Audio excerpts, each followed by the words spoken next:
Gian trang kasalaman may mitlaw ka luay din ngayon. Hey nakatlaw mo sa tamin hồng hờ chiếc chiang mel mu don bang ito dia ubang ngai vang ngai tao na siang nga vabang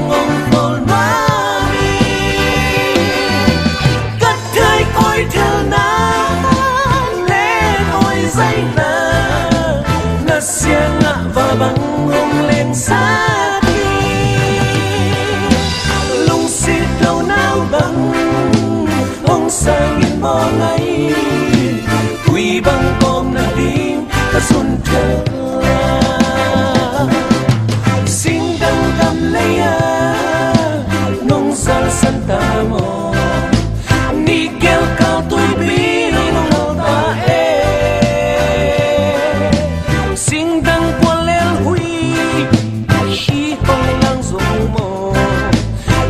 san muôn muang sa hin chi mo buang ngai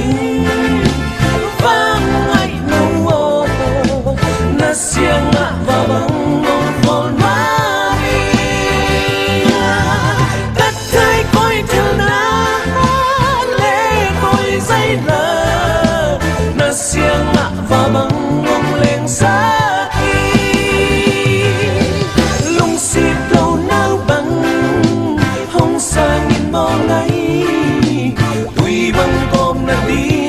xuân chờ na